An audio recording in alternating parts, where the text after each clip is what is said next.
Baik, assalamualaikum warahmatullahi wabarakatuh. Waalaikumsalam warahmatullahi wabarakatuh. Selamat siang anak-anak. Siap. Apa kabar anak semua? Apakah baik atau baik tidak baik? Baik, Kak. Alhamdulillah. Sebelumnya apakah dari anak-anak sudah kenal sama bapak dan ibu di depan? Belum. Oke. Perkenalkan nama bapak Atta Yansin, biasa dipanggil Pak Atta. Mereka Oke, perkenalkan nama Ibu Aulia Sari. Biasa dipanggil Ibu Aulia. Hai. Baik, perkenalkan nama Ibu Daufira Indriani, mau dipanggil Ibu Fira. Hai, Ibu Fira. Oke, dapat kenal semua kan? Sudah. Nah, di pertemuan kita hari ini kita belajar tentang sebuah cerpen.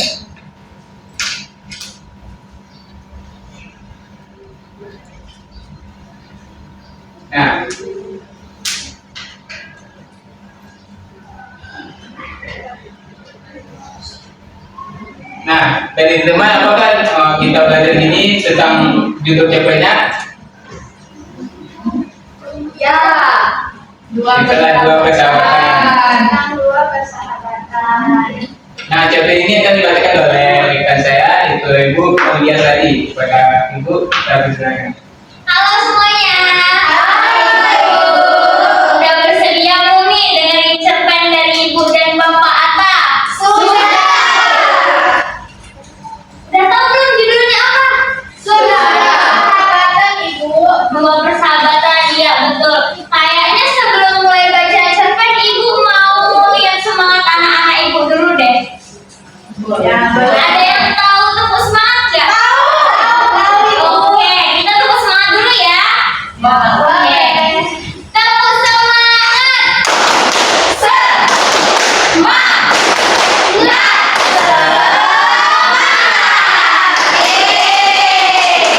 Oke, langsung aja Ibu bacakan cerpen kita ya. Yang judulnya Dua Persahabatan. Di bawah pohon taman sekolah dasar, duduklah seorang gadis kecil yang bernama Diandra. Dengan sifatnya yang tengil, tidak ada satupun teman yang ingin bermain dengannya. Akan tetapi, pada hari itu ada kejadian yang dimana Diandra melihat ke arah lorong dan tidak sengaja ia melihat Jessica di sana yang sedang kesulitan membawa buku ke perpustakaan.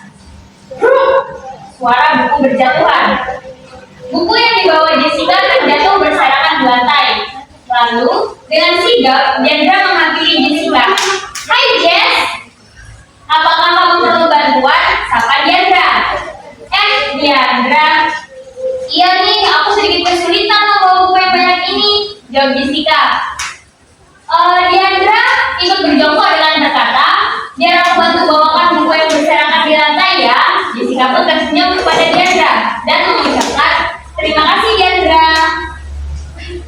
Setelah kejadian itu, Diandra memiliki sahabat baik, yaitu Jessica, dan mereka selalu bermain bersama. Mereka berdua dikenal dengan Queenie, atau 2-10-year-old best friend, yang selalu tersenyum ramah kepada semua orang dan membuat canda tawa di kelas. Lalu, di kelas 2, ada anak bernama Hanum yang memiliki keterbatasan fisik. Namun, suatu hari, Jessica melihat Hanum yang sedang duduk di teras kelas. Diandra melihat, Hanum gendut banget deh. Tiba-tiba dengan suara lantangnya, Diandra berteriak, hei gendut, hahaha, gendut, gendut, gendut, gendut. Nah, dengan spontan, teman sekitaran mereka langsung melihat ini, serta ikut mengejek si Hanum yang berada di teras kelas. Hanum yang mendengarnya pun merasa sakit hati.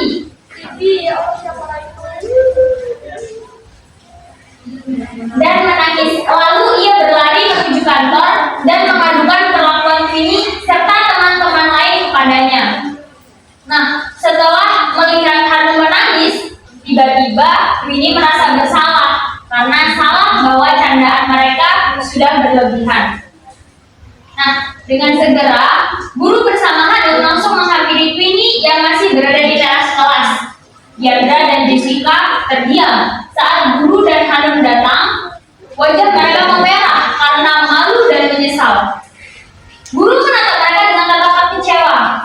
Apa yang kalian lakukan? Tanya guru dengan tegas.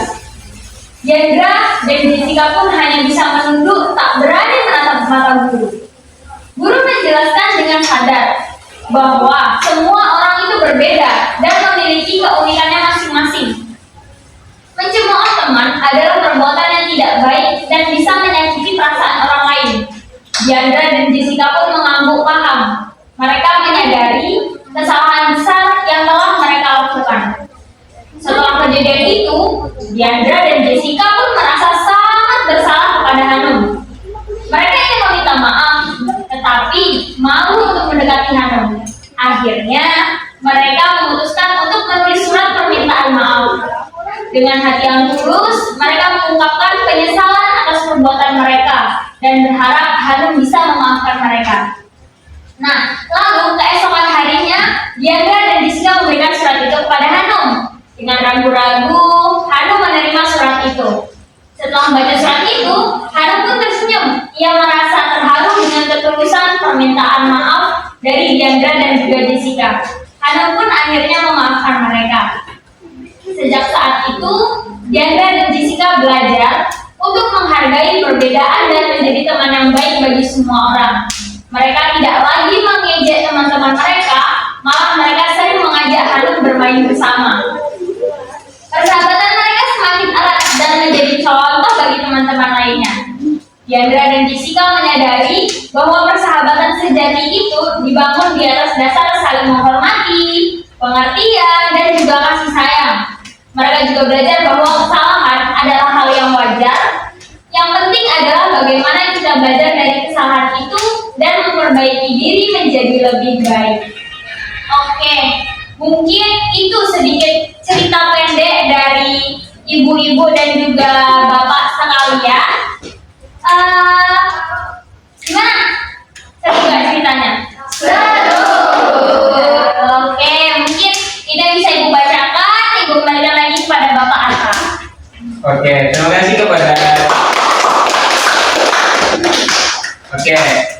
kepada Ibu Olia tadi telah menyampaikan isi dari cerpen sebuah persahabatan. Nah, untuk selanjutnya itulah hasil dari tujuan pembuatan ini akan sampaikan oleh Ibu Delvira Indiani. Kepada Ibu kita persilakan. Halo anak-anak ibu semuanya. Halo. Selamat siang. Siap. Masih semangat nih? Masih. Oke, baik. Gimana tadi perasaannya setelah mendengar cerita pendek yang telah diceritakan oleh Ibu Aulia? Senang. Kenapa Profesor? Karena harus diajak-ajak Bu. Oke, itu tidak boleh dicontoh ya anak-anak? Iya, Bu. Oke, baik. Kami di sini membuat tujuan pembuatan dari cerpen yang telah dibacakan oleh Ibu Aulia tadi. Adapun tujuannya yaitu untuk menyampaikan nilai-nilai moral serta pendidikan karakter kepada anak-anak ibu semuanya, serta agar nantinya anak-anak ibu dapat memahami dan juga menerapkan dalam kehidupan sehari-hari bagaimana nilai moral dan juga norma diterapkan dalam kehidupan sehari-hari.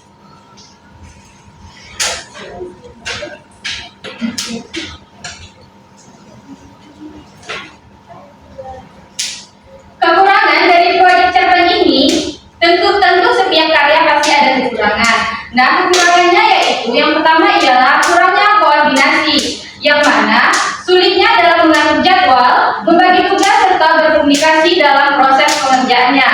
Nah, selanjutnya yaitu perbedaan pendapat. Perbedaan pendapat mengenai tema, karakter atau alur cerita dalam proses pengerjaan dan juga diskusi kelompok. Nah, yang terakhir yaitu ketergantungan pada anggota tertentu yang dapat berpengaruh jika anggota tersebut mengalami kesulitan.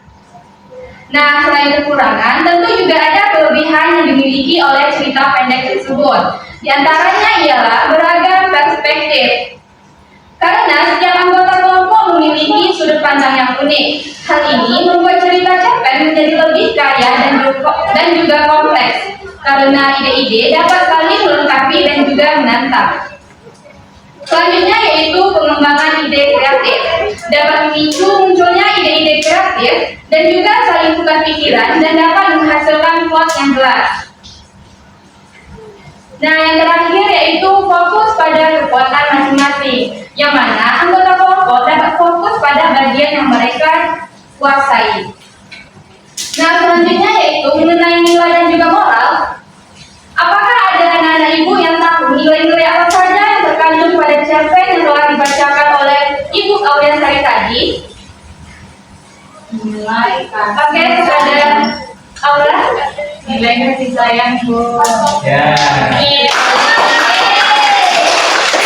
Apakah masih ada lagi yang bisa? Ayo, satu lagi. Oke, Iya. Fadila. Nilai ketulusan, Bu.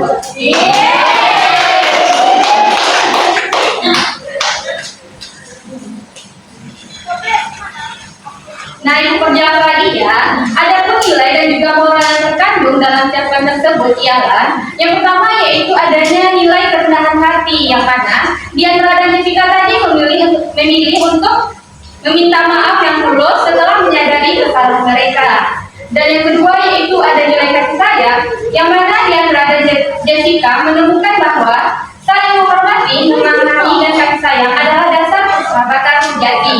Dan nilai yang ketiga yaitu adalah gotong royong serta menghargai kerjasama. Yang mana cerpen ini menunjukkan nilai-nilai budaya gotong royong di antara Diandra dan Jessica belajar untuk menghargai kerjasama dan bersikap baik kepada teman-teman mereka, terutama Hanum. Oke, selanjutnya yaitu norma yang terkandung. Yang pertama ialah norma sosial, yang mana mengajarkan untuk tidak mencemooh ataupun mengejek-ngejek orang lain karena tindakan tersebut dapat melukai perasaan mereka. Nah, anak-anak ibu semua, apakah pernah ada ya anak-anak ibu semua yang pernah mencemooh atau mengejek teman-temannya? Pernah atau tidak? Tidak. Oke, siapa teman-temannya? Ada deh. Oke, bagi siapapun anak-anak ibu yang selalu mencemooh maupun mengejek teman-temannya, itu perlakuan yang tidak boleh ya, jangan diterapkan dalam kehidupan sehari-hari. Ya, selanjutnya yaitu ada norma religius, yang mana menghargai ciptaan Tuhan dengan menerima perbedaan fisik atau kemampuan seseorang. Seperti yang dijelaskan oleh guru bahwa setiap orang memiliki keunikannya masing-masing. Nah, yang terakhir yaitu norma budaya, yang mana menampilkan nilai gotong royong yang menjadi ciri khas budaya Indonesia melalui kerjasama dan juga saling mendukung antar teman. Oke, sekian yang dapat Ibu jelaskan. Semoga anak-anak Ibu dapat memahami apa yang telah Ibu sampaikan. Jika ada kesalahan, Ibu mohon maaf. Ibu kembalikan kepada Bapak Atta. Dipersilakan. Oke, terima kasih kepada Ibu Delvira telah menyampaikan tujuan pelajaran dan norma yang terkandung dalam cerpen ini. Nah, bagi anak semua, apabila di teman atau kelas kita, apabila ada seorang ada kurang fisik, gimana kita untuk mengangkut mereka-nya?